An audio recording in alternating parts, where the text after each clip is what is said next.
Wonder what life's like in a town with just dozens of people? In Texas, a state so vast it could keep you lost for 3 days, there are tiny towns barely noticed on the map. Quiet places with names, history, and their own unique identity. Though silent, each town holds stories worth remembering and visiting, at least through this video. Get ready, because some of these places might be quieter than your own backyard.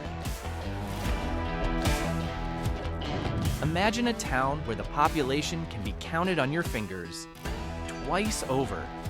That's Mentone, the only town in Loving County, Texas, and the sole reason this county even exists administratively.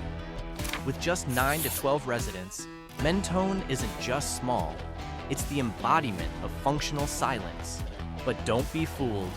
Mentone still boasts a courthouse, a post office, and a church, all standing proud, as if to say, we may be tiny, but we're a real town. Life here feels like a quiet scene from a Western movie.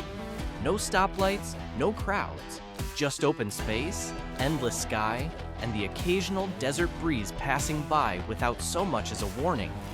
And though the population isn't enough to form a line, Mentone still serves as the heart of Loving County's government. A town that quietly holds its place and identity without any fuss.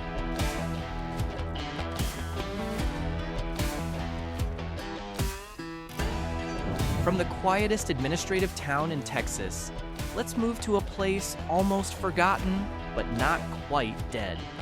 Quail, named after the bird, is now more often spotted by wildlife than people. Once, it was a lively little town. Schools stood tall, hotels buzzed, and life could be heard on every street corner. But time had other plans. The population shrank, shops closed, buildings emptied. Now, only 16 to 20 souls still call Quail home. But don't mistake this for a ghost town. There's still a single grocery store keeping the lights on, a beacon in the near silent landscape. The residents, though few, gather often, sharing stories and watching out for each other like one big family. For them, Quail isn't just a place to live, it's a legacy worth preserving. And while towns like Quail hang on because of their history, the next town we visit owes its existence to alcohol.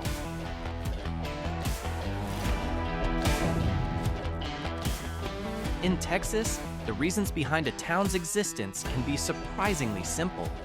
Take Ybanez, for example, a town born out of the need for a legal place to sell alcohol.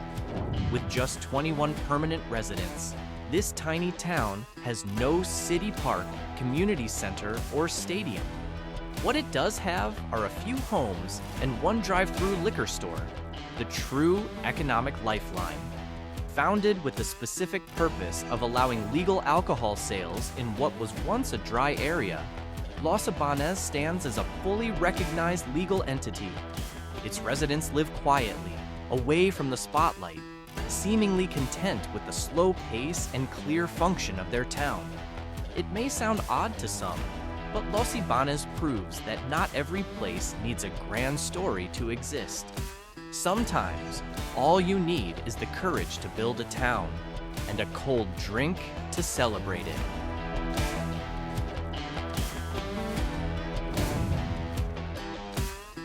Next up is a town with a short name, but a bold history.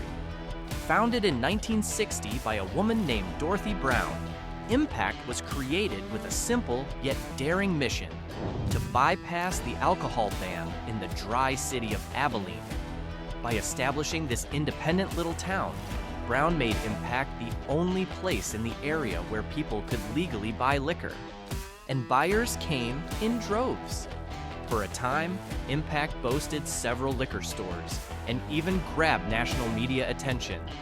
But its glory days were short-lived. When Abilene finally lifted its alcohol ban, Impact's popularity plummeted. Today, only 21 people call this town home. Quiet and almost forgotten, but still carrying a unique historical legacy.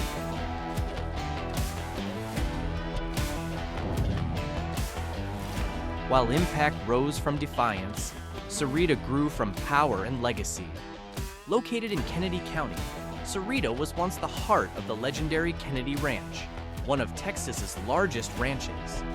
Though small, Sarita's history is grand. Old family homes still stand alongside a small chapel that once served as a private place of worship. Beneath its calm surface lies the story of sprawling land, hundreds of thousands of acres once managed from here. Now, between 29 and 46 people live in Sarita. Not much activity, but the atmosphere transports you back to a time when Texas was wild, vast, and ruled by ranching dynasties.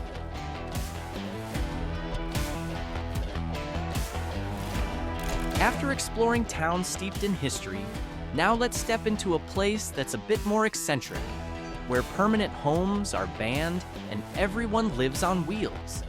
Ever heard of a town that doesn't allow permanent buildings? Corral City is one of the few places in America with this unique rule. All its residents live in mobile homes. No brick houses, no fancy estates, just neat rows of legal trailers. This isn't because of land shortage, but a deliberate administrative decision to keep things flexible and keep building costs low. With just about 40 residents, Corral City feels more like a legally recognized mobile community than a typical town. And that's exactly its charm. A simple lifestyle without property burdens, but still an official government structure.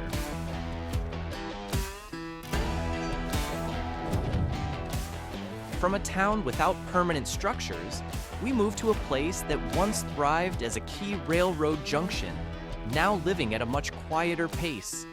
Spofford once beat in sync with the rumble of locomotives. As a crucial stop on Southwest Texas's rail network, it was home to workers, traders, and families passing through and settling down. But with transportation modernization and the railroad's fading role, Spofford gradually emptied out. Old buildings now stand silently, holding echoes of its bustling past. Today, only 41 people call Spofford home.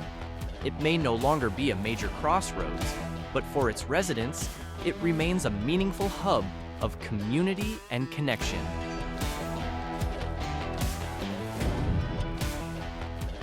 Leaving behind the old logistics hub, we arrive at an ancient settlement rooted deeply in faith and Catholic heritage. Concepcion might not be well known, but this town holds profound spiritual footprints.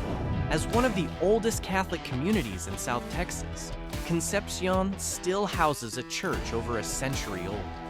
The humble but dignified building serves as a place of prayer and enduring hope. With only 8 to 12 residents, it's barely noticeable on the map. Yet life inside is tightly woven, marked by quiet days, time-honored traditions, small masses, and simple religious celebrations.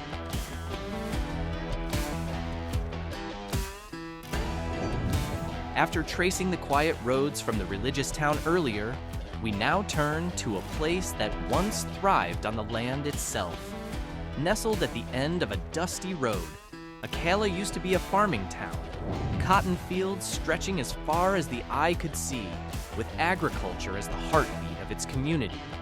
But as climate patterns shifted and agricultural markets changed, the town began to lose its vitality.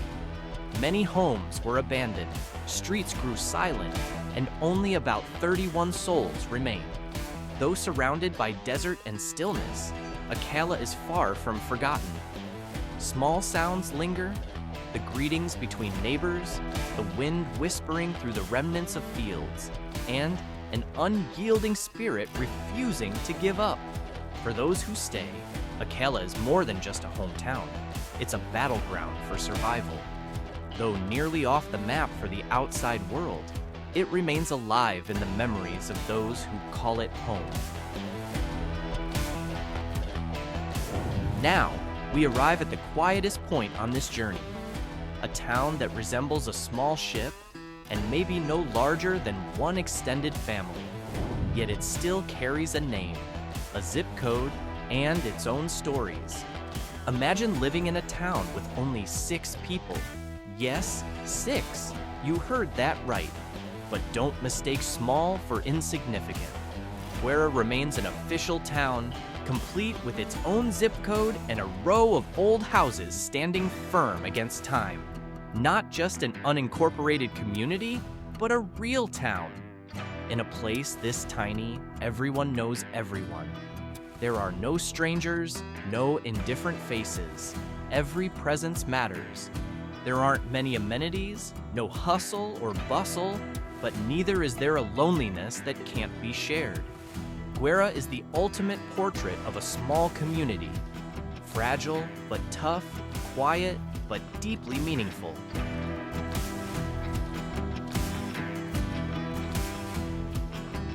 From towns born out of liquor laws to ghostly villages with only a handful of residents and one old church, Texas holds many small stories often overlooked. But it's in these remote places that we find a different kind of resilience. Survival not because of numbers, but because of meaning. Because in the end, a town isn't just about how many people live there. It's about those who choose to stay, even as the world around them keeps changing.